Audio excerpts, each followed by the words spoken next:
Petri Wine brings you the Casebook of Gregory Hood.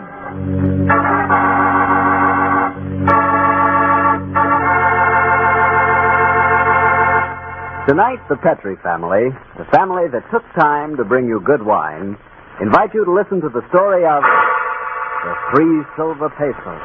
Another exciting story from the Casebook of Gregory Hood. And I'd like to invite you to try something that will turn those impatient minutes you spend waiting for dinner to be served into a time you really look forward to. You can do that by pouring yourself a glass of Petri California Sherry. Yes, sir, just sit back and enjoy that Petri Sherry. Good, it's great. Just hold that glass of Petri Sherry to the light and notice the beautiful deep amber color, clear as crystal. Get the aroma of this fine wine. It has all the fragrance of the luscious, sun-ripened grapes from which it's made. But wait till you taste that Petri Sherry.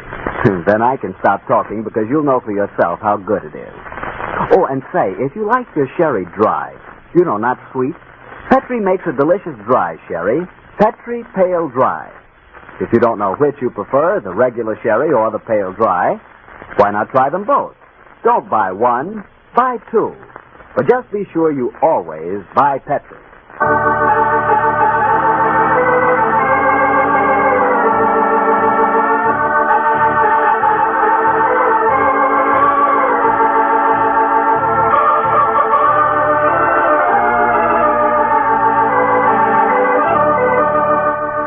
Well, it's Monday evening in San Francisco, and we have a date with Gregory Hood and his friend Sanderson Taylor. Our rendezvous tonight is at Gregory's apartment, high on Nob Hill and overlooking the San Francisco Bay. Let's keep our date, shall we? Good evening, Mr. Bartell. Hello, Fong. Mr. Hood expecting you. Mr. Taylor, I've already arrived. Please to go in, sir. Thanks, Fong. Harry Bartell, how are you? Hello, Sandy. Glad to see you. Ah, good evening, Harry. Evening, Gregory. Oh, please don't stop playing. That sounded swell. Oh, you like it?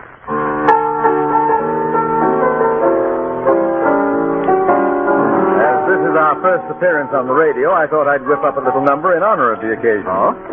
Other radio shows have a musical theme. I thought this might be appropriate for ours. So as well as being the head of Gregory Hood and Company Importers and an amateur detective, you're also a composer, huh? In a very modest way, Harry. How about you, Sandy?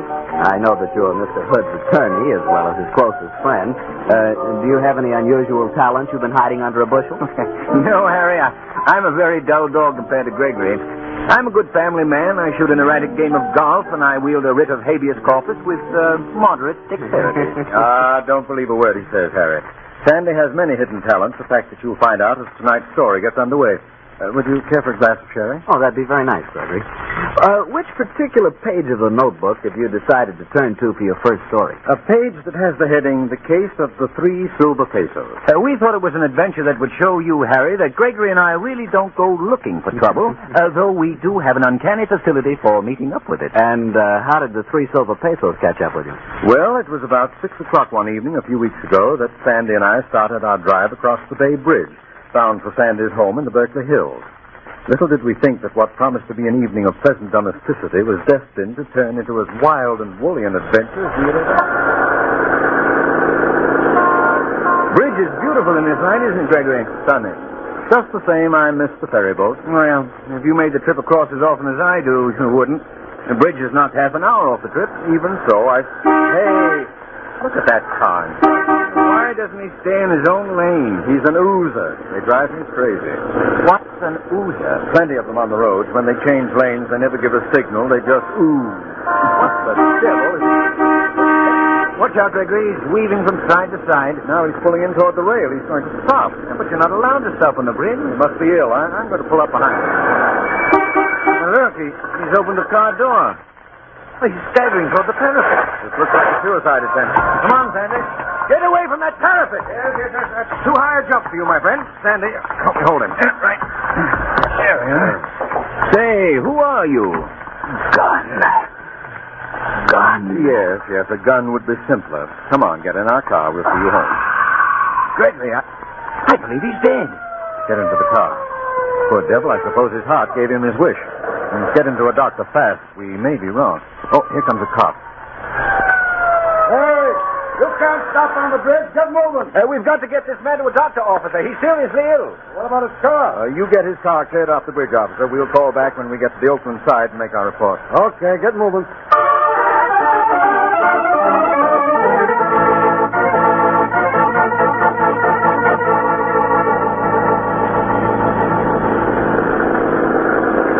He is dead, Gregory. I'm sure of it. Did you find any identification on him? According to his wallet, his name is Harrison Travers, and he's from Los Angeles. Anything in his pocket? Package of Chesterfield's, room key from the Hotel Barton. No, that's one of those flea dumps on Turk Street. Huh. What else? 3 silver pillows. What is it? A small glass vial. It's empty. Gregory. Smell it. Good Lord, cyanide. Do you suppose he swallowed it as he stepped out of the car? Could be. As soon as we get across the bridge, we'll stop at the nearest doctor's and find out.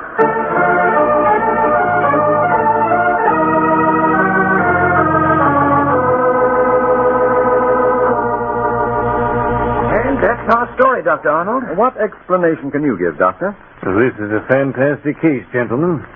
You see that the man talked of a gun, carried an empty cyanide vial, tried to jump off the bridge, and apparently died of heart failure. That's right, Doctor. All very interesting, my friend. But this body happens to have been stabbed. Stabbed? What? He died from a sharp instrument piercing the chest near the heart. This gentleman is murdered.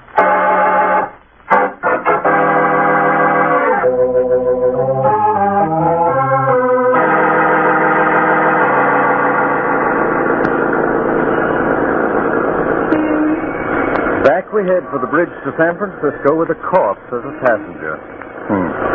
Just at the time we should be having a martini. Well, it's the only sensible thing to do, Gregory.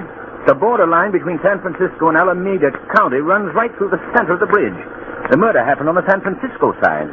So we hand a nice new corpse over to Lieutenant Magruder of Homicide, who hates me and probably won't believe a word we say. Well, we can't take any chances, Gregory. We're mixed up in a murder case. True. But Magruder will probably say the guy was stabbed to death in my arms. And I'll have a heck of a job proving he wasn't. Magruder'd love to put the finger on me. Now, Gregory, I'm not going to allow you to get mixed up in this any further. But I am in it, Sandy, up to my chin. I've got to follow through to clear myself. But Dr. Arnold made that stabbing business perfectly clear, Gregory. A man with such a wound might easily think it a mere scratch and walk around for an hour before he drops dead. The police surgeon will understand. I hope so. Did you call Mary? Yes. I said we'd be back by 7:30. It's all right. I suppose you told her we just had to run a corpse back to the city. Yes. A wonderfully understanding girl, Mary. When she knows I'm with you, Gregory, she's prepared for anything. Oh.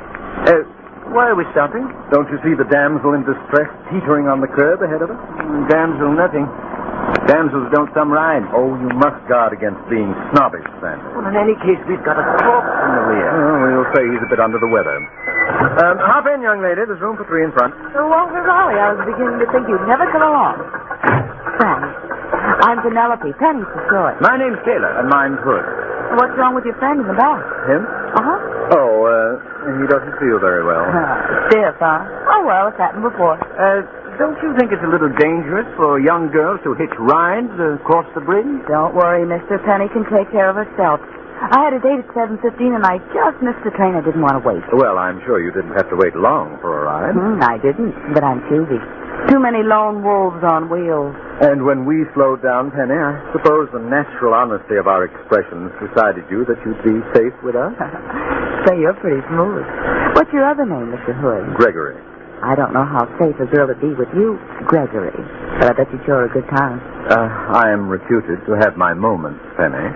Gregory, don't you think that with Mr. Travers in the back, it's rather... Oh, my hat! What happened, Penny? Oh, it blew off. Please stop and let me out. It's brand new. Oh, that's the trouble with these modern hats. They have no stamina. I'll go back and get it for you. Watch the traffic, Gregory. Don't get out that sign. Don't worry, Sandy. I never commit suicide on Mondays. Here, climb out this way. I'll get out. Move over a little bit. There we are. That'll do. Thank you. I'll be back in a jiffy. Your friend's nice. What does he do? Why, he's in the importing business. Sounds so. Oh, look. What? Up there. Isn't that the Honolulu Clipper coming in? I don't see it. Goodbye, sucker.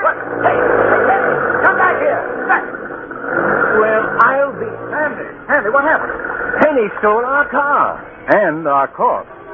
Sandy, Lieutenant Magruder's never going to believe this one.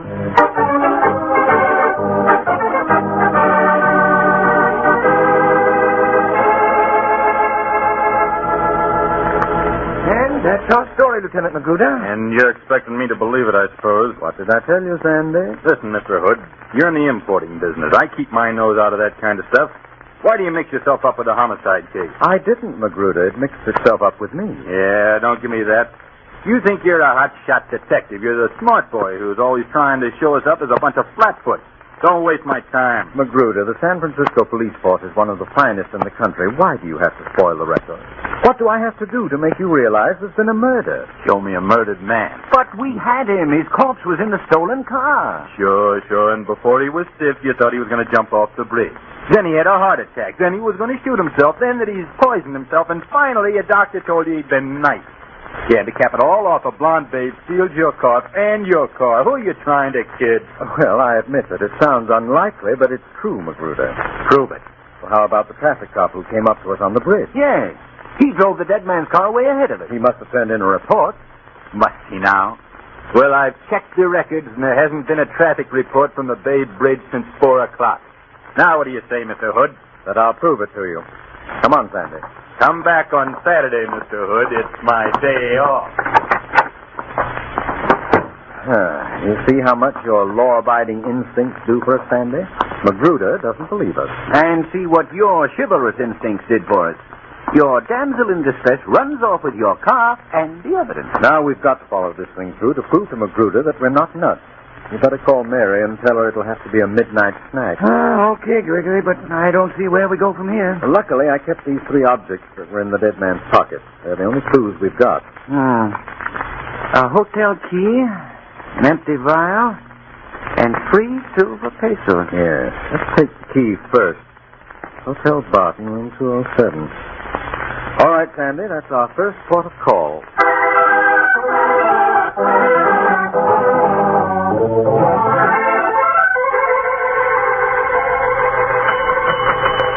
What a ghastly dump, Gregory. But as you see, service with an alleged smile. Oh, good evening. We're full. I'm so glad. I hope you stay that way. What do you want? To see Mr. Harrison Travers. No Travers here. Never was. But this key. 207. Good. Glad to have it back. Stolen from us months ago. Thanks. Bye. Who's living in that room? I am. Good night.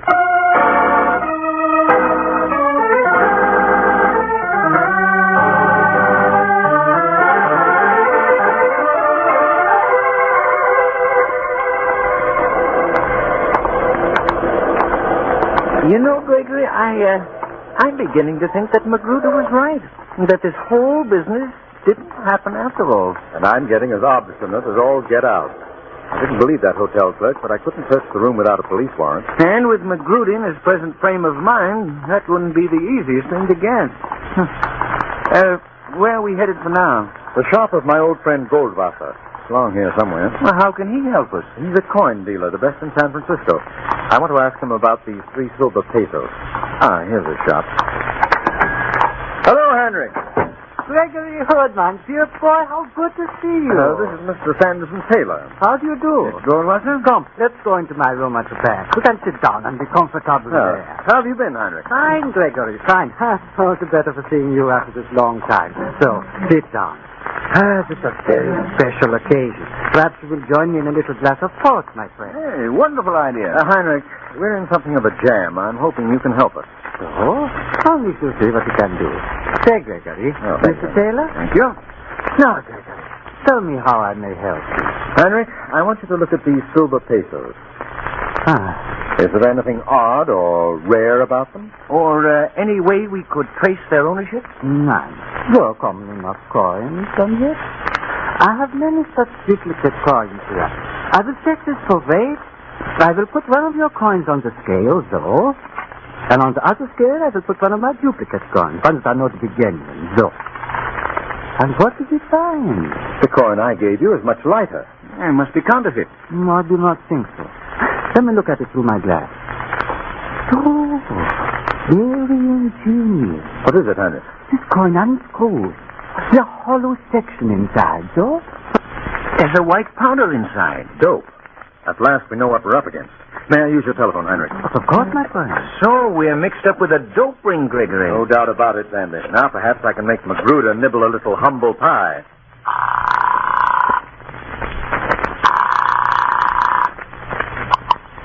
Police headquarters, homicide, Lieutenant McGruder speaking. Magruder, this is Gregory Hood. It is, huh? Where are you? Goldwasser's coin shop on Market. I've got some news for you, Magruder. And I've got some for you. We found your car deserted on Turk Street. With a corpse in it? Sure. Good. Then now perhaps you believe the story. Only it wasn't the corpse you described. It was a nice, fresh corpse by the name of Penelope. Penny? Dead? Stay where you are, Hood. I'll be right over to arrest you on suspicion of murder.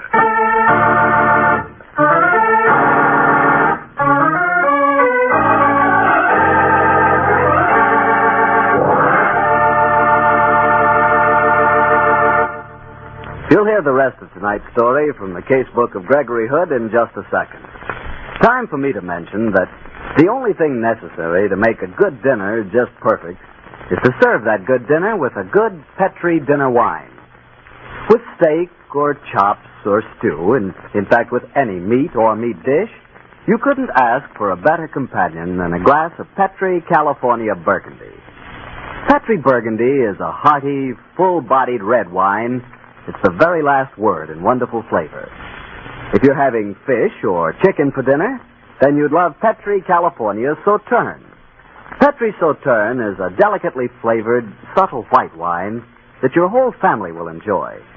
Get a bottle of both, Petri Burgundy and Petri Sauterne. It's bound to be good if it's Petri. Well, Sandy, you certainly were in up to your ears that time. I guess you were able to talk yourself out of it. With Magruder? No, Harry. The more eloquent Gregory became, the more suspicious it seemed to make Magruder. And I couldn't do anything to prevent Magruder booking him on suspicion of murder. You mean to say you were actually locked up? Yes, Harry. I landed in the jug with a resounding splash at just about the time a civilized man is warming his cockles with a good brandy. Sandy scurried off to get rid of habeas corpus, but for nearly an hour I found myself in a cell adjoining a certain unhappy character named Joe. Poor Joe. I don't think he knew what to make of me. I'm Joe the Tipper. Hi, Joe. What's your handle, Mac? Sam McGee. You look slick. You one of Charlie's mob? No, work on my own. What'd they pinch you for, Sam? The works sliced up my maul. You kidding? Kidding? You're talking to Sammy the Slicer. Ought to see what I did to Fanny. Cut her in 19 pieces. A surgeon couldn't have done a better job. Not as neat a slicing as I did on Aunt Agatha, though. I can still see her expression as I cut her head off. Look, I'm just a small-time craftsman. They shouldn't ought to put me next to you. And Charlie, let me out of here. Hey, off it, Joe. I'm going to spring you. I'm going to spring both of us. I don't want to go nowhere with you. Hey, Charlie! Pipe down, Joe. I got a pineapple in my pocket. I'm going to toss it out there in the aisle and blow this coop sky high. Don't do it. Hey, Charlie, come here. Sam, the Slice is going to make a break. Get me away from him, will you? I stand in my constitutional right. A guy's got a right to be locked up nice and quiet. Pipe down, Joe. Your attorney's here, Mr. Hood. Oh. I'm sorry it took so long, Gregory. Come on. It's a cozy little cell, but I don't want to overstay my welcome. So long, Joe. You search him. The guy's a killer, and he's got a pineapple on him. No bother you, Mr. Hood? No. But he's got the gall down, just imagination. Did you get the car back, Sandy? No. Still being held as evidence. Then we must grab a cab as fast as we can. There's a lot of unfinished business ahead of us.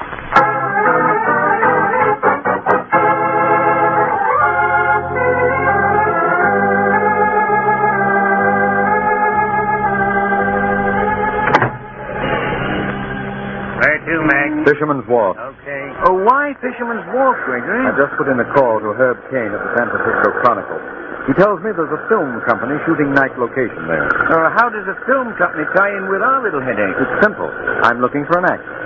Now, what's playing at the Geary Theater? A drawing room comedy. Yes, and there's a costume musical at the Curran. Correct. The stage show at the Golden Gate is a dance band and singers, no actors, so that's out. Therefore, a film company. Get it? Absolutely and unequivocally, no. Very well. Let's work the case out backwards. Oh, that'll be a great help. Why not sideways? Maybe my recent incarceration has made me a little stir-crazy. Tell me how you figured the thing out so far, Sandy. Well, obviously Travers, the man we found on the bridge, was mixed up with the dope gang and was probably killed in some internal quarrel. And exhibit number 2, the late Penelope, where did she fit in? Oh, I don't think that's a hard one. She was a member of the ring.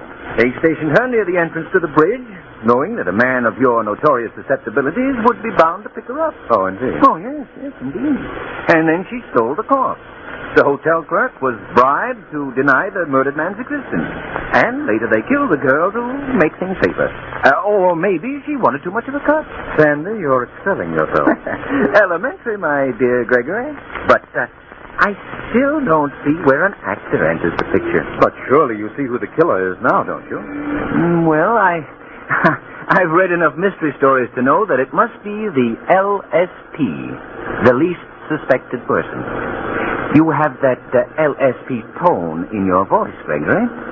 But we haven't met any LSPs, unless it's Goldwasser or Dr. Arnold. Remember, Sandy, the original bridge episode was never reported, nor was Travers' car turned in. Magruder told us that. So the traffic cop to whom we turned over Travers' car was a phony? And our killer, probably. He was tailing Travers to make sure he died. Which he did. But we got away with the corpse. So he phoned for Penelope across the bay to stop us on the approach to the bridge on the way back. Now, who could, at a moment's notice, outfit himself as a traffic cop for shadowing purposes? I get it, Gregory. An actor. Right. An actor having a uniform for such a role. Here you are, Max. Fisherman's wharf. Fine. Wait here for us, driver. We won't be a minute. Okay. Come on, Sandy. Hey, look at the crowds, Gregory. Oh, it's not surprising. Hollywood's putting on a free outdoor floor show. You can't come any farther, sorry. Oh, who's the director on this picture? Oh, Chester Garland. I'm Bud Denton, second assistant. Can I help you? I hope so. You have an actor in this production who's playing a traffic cop? Yeah, funny you should ask that. He's been missing all day. So's his motorcycle. And no answer from his hotel either. Do you happen to remember the name of his hotel? Yeah. Hotel Barton on Turk Street. And his name? Gunn. Fred Gunn. Fred Gunn. Much obliged to you. Come on, Sandy. You're welcome. Now it's clear, Sandy. The dying man's words meant not a weapon, but a name. What? Fred Gunn. Let's skip back into our cab and go back to the Hotel Barton and visit with him.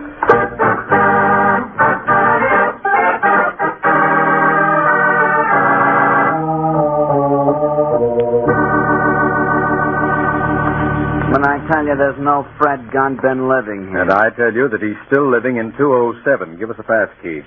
Are you cops? No, but we're sending for them in a few minutes. You might as well keep yourself out of a bad mess. Here's the pass key. And don't tie me up in anything. I just did what I was told. And what were you told, my friend? To say that I was living in 207. I didn't see any harm in that. We don't ask too many questions here. Is Fred Gunn in his room now? Yeah, came in an hour ago with some drunken bum that couldn't stand up. They were plastered as hootie owls. Let's go, Sandy. Right. Might as well walk up. It's only the second floor. I suppose if I were in this game professionally, I'd be carrying a gun, Sandy.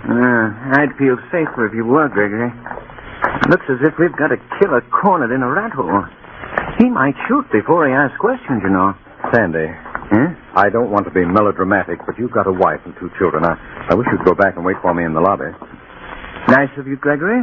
But this is Hood Company business. In any case, I don't want to miss the fun. You're a remarkably square man, Sandy. There are times when I'm quite fond of you. Yeah. Here we are. 207. Going to knock? Our only chance is to rush him. Hope the door isn't locked.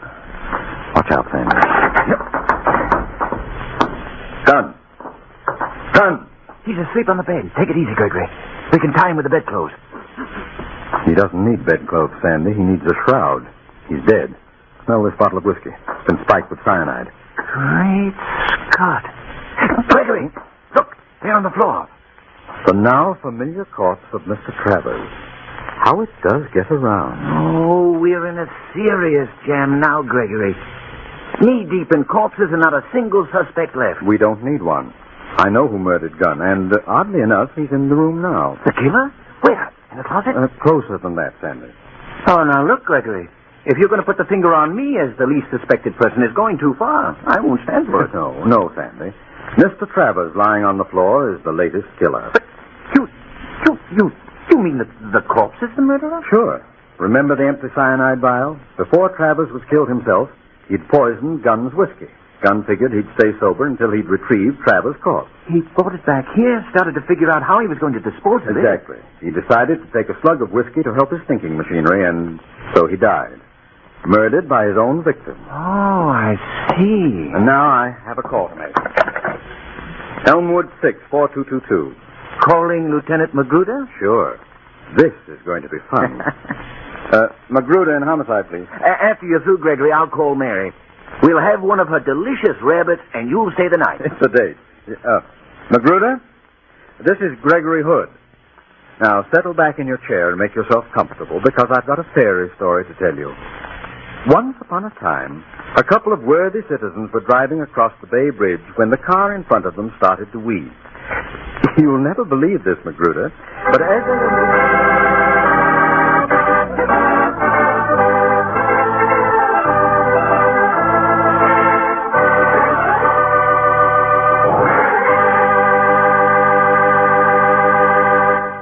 Well, Gregory, that was a swell story.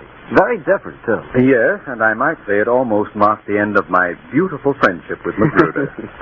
That was quite a twist, Gregory, the murderer being murdered by his victim. And I'd like to point out a moral, if you'll pardon my pointing. Oh, go right ahead. The story proves that you get what you give.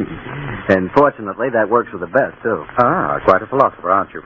Just what do you mean? Well, we all get what we give. Look, when you drop by my house, what do I give you? A warm welcome. And? A good dinner. And? A glass of Petri wine. Right. And when I visit you, I get... Petri wine. Right again. And that's because we both know that Petri wine is a good wine. Petri wine has got to be good wine. Look at the long years of skill and experience that goes into its making. Why, the Petri family has been making wine for generations. Winemaking is their heritage. A heritage handed on down from father to son, from father to son. And don't forget, ever since the Petri family first went into business, they've watched over that business personally. Yes, the making of Petri wine is a family affair, and the Petri family has every intention of keeping it just that. So you know that the name Petri on a bottle of wine is more than a trademark. It's the personal assurance of the Petri family that Petri wine is and always will be good wine. Well, Gregory, to what page of your casebook are you turning next Monday? Next Monday, Harry, I'm going to tell you an odd story that concerns a San Francisco cable car, a rather unusual brunette, and a blood-stained hatchet. I call it the Black Museum. See you next Monday, Harry.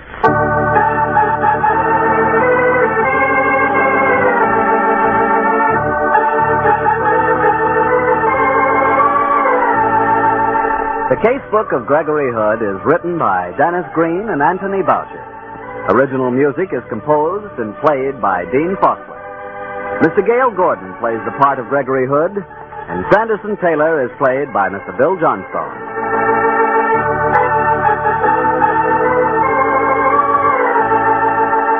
The Petri Wine Company of San Francisco, California, invites you to tune in again next week, same time, same station. The Casebook of Gregory Hood comes to you from our Hollywood studio.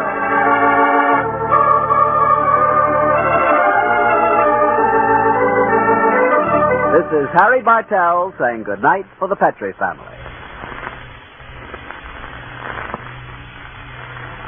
For a solid hour of exciting mystery dramas, listen every Monday on most of these same stations at 8 o'clock to Michael Shayne, followed immediately by The Casebook of Gregory Hood.